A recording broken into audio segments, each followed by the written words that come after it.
حضرت ابو ہریرہ رضی اللہ تعالیٰ عنہ فرماتے ہیں کہ حضور سید عالم صلی اللہ علیہ وآلہ وسلم کا ارشاد گرامی ہے کہ روز قیامت اللہ تبارک و تعالیٰ 3 آدمیوں سے نہ تو کلام فرمائے گا اور نہ ہی ان کی طرف نگاہ رحمت سے متوجہ ہوگا، بلکہ انہیں دردناک عذاب سے دوچار کرے گا۔ وہ 3 آدمی یہ ہیں: پہلے نمبر پر بوڑھا زانی، دوسرے نمبر پر جھوٹا بادشاہ اور تیسرے نمبر پر تکبر کرنے والا عیالدار فقیر۔ حضرت ابو ہریرہ رضی اللہ تعالیٰ عنہ سے مروی ہے کہ حضور کریم علیہ الصلوۃ والسلام نے ارشاد فرمایا کہ میرے سامنے 3 ایسے شخص پیش کیے گئے جو سب سے پہلے جنت اور سب سے پہلے جہنم میں جائیں گے۔ جنت میں سب سے پہلے داخل ہونے والا شخص پہلے نمبر پہ شہید ہوگا، اور دوسرے نمبر پر ایسا غلام کہ اللہ تعالیٰ کی اطاعت و فرما برداری کی راہ میں جس کے لیے دنیا کی غلامی رکاوٹ نہ بنے، یعنی اپنے مالک کی غلامی بھی کرے اور اللہ تبارک و تعالیٰ کی اطاعت و فرما برداری میں بھی زندگی بسر کرے۔ تیسرے نمبر پر مسکین و کمزور عیالدار فقیر، اور سب سے پہلے جہنم میں داخل ہونے والا شخص قابض حکمران ہوگا، اور دوسرے نمبر پر زکوٰۃ ادا نہ کرنے والا مالدار، اور تیسرے نمبر پر متکبر فقیر۔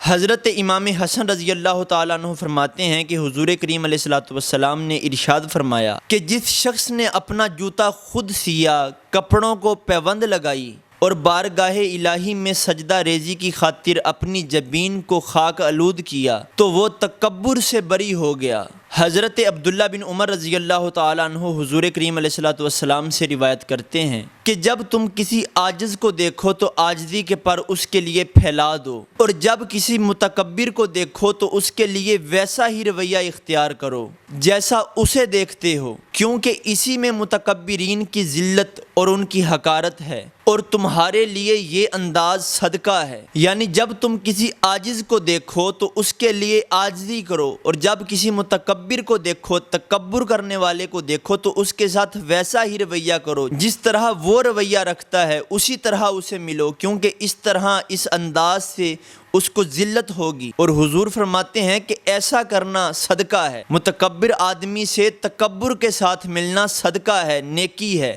حضرت ابو ہریرہ رضی اللہ تعالیٰ عنہ فرماتے ہیں جس نے اللہ تعالیٰ کی رضا کی خاطر عاجزی اختیار کی تو اللہ تعالیٰ اس کے درجات بلند فرماتا ہے اور رفتیں اس کا مقدر بن جاتی ہیں۔ حضرت عمر فاروق رضی اللہ تعالیٰ عنہ سے مروی ہے کہ عاجزی کا نمایاں مقام یہ ہے کہ تو ہر ملنے والے مسلمان سے سلام میں پہل کرے، گھٹیا سی نشست پہ بھی بیٹھنے پر راضی ہو جائے، تیری خوبیاں، نیکیاں اور تقوی کو ذکر کیا جائے تو اسے ناپسند کرے۔ حضرت عمر فاروق رضی اللہ تعالیٰ عنہ جب شام کے سفر کے لیے روانہ ہوئے تو آپ کا غلام بھی آپ کے ساتھ تھا۔ حضرت عمر اور آپ کے غلام کے درمیان باری طے تھی۔ حضرت عمر فاروق رضی اللہ تعالیٰ عنہ اونٹنی پر سوار ہوتے تو غلام مہار پکڑ کر آگے چلتا، اور جب غلام سوار ہوتا تو حضرت عمر فاروق رضی اللہ تعالیٰ عنہ 3 میل کی مقدار تک اونٹنی کی مہار پکڑے ہوئے چلتے، اور جب ملک شام کے قریب پہنچے تو غلام کے سوار ہونے کی باری آ گئی۔ آپ رضی اللہ تعالیٰ عنہ کا غلام اونٹنی پر سوار تھا اور حضرت عمر فاروق رضی اللہ تعالیٰ عنہ مہار پکڑے ہوئے چل رہے تھے، تو راستے میں پانی آیا تو حضرت عمر فاروق رضی اللہ تعالیٰ عنہ نے جوتے اتار کر بائیں بغل میں لیے اور پانی میں داخل ہوئے۔ آدھی دنیا کا خلیفۃ المسلمین عمر فاروق رضی اللہ تعالیٰ عنہ اونٹنی کی مہار پکڑ کر آ رہے تھے۔ حضرت ابو عبیدہ بن جراح رضی اللہ تعالیٰ عنہ شام کے امیر مقرر تھے۔ عرض کرنے لگے، امیر المومنین، شام کے بڑے بڑے رئیس اور معززین آپ کو اس حالت میں دیکھیں گے، اچھا نہیں لگتا۔ تو حضرت عمر فاروق رضی اللہ تعالی عنہ فرمانے لگے، اللہ تعالیٰ نے ہمیں اسلام کی بدولت عزتوں سے سرفراز کیا ہے، عزتوں سے نوازا ہے، مجھے لوگوں کی باتوں کی کوئی پرواہ نہیں ہے۔ اور جب حضرت سلمان فارسی رضی اللہ تعالیٰ عنہ مدینے کے گورنر تھے تو کسی رئیس نے کوئی چیز خریدی، حضرت سلمان رضی اللہ تعالیٰ عنہ اس کے قریب سے گزرے تو اس نے مزدور سمجھ کر کہا کہ آؤ اور میرا یہ سامان اٹھاؤ۔ حضرت سلمان فارسی رضی اللہ تعالیٰ عنہ سامان اٹھا کر چل پڑے۔ راستے میں لوگ ملتے تو کہتے، اللہ تبارک و تعالیٰ ہمارے امیر کو سلامت رکھے، آپ سامان اٹھانے کے لیے ہمیں دے دیں،